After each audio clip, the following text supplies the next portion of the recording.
Monsieur le ministre. La parole est à monsieur Philippe Berta pour le groupe démocrate.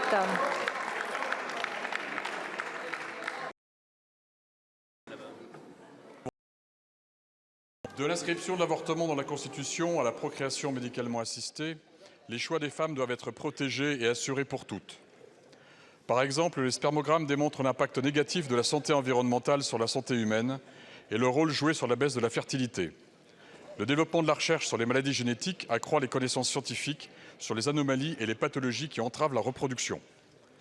Dans les années 80, la recherche française fut parmi les premières à permettre l'accès à la procréation médicalement assistée ou PMA. Mais nous sommes aussi l'une des dernières nations pratiquant cette technique à travers une médecine hasardeuse. La recherche d'anomalies de l'embryon est déjà proposée sous consentement à toutes les femmes en fin de premier trimestre, conduisant à autant d'interruptions de grossesse, mais reste prohibée pour les femmes en parcours de PMA avant implantation. Une logique ubuesque. Or, les données sont sans appel.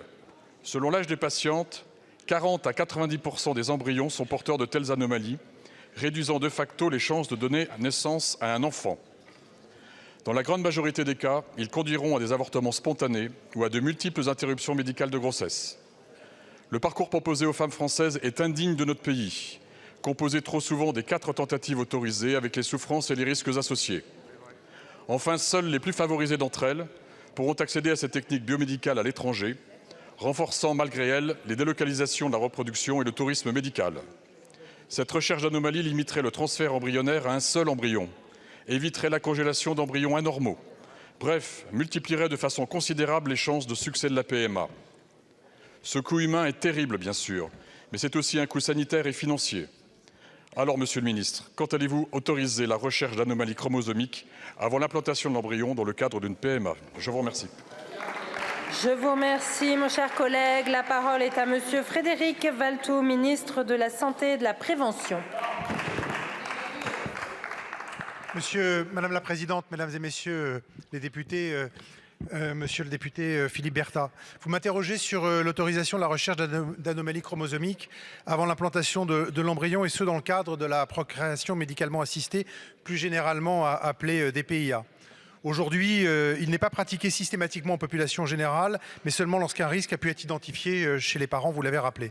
L'ouverture de DPIA à l'ensemble de personnes inscrites dans un parcours de fécondation in vitro a fait l'objet de débats parlementaires nourris, et vous vous en souvenez lors du dernier projet de loi sur la bioéthique, il n'y a pas si longtemps, en 2021.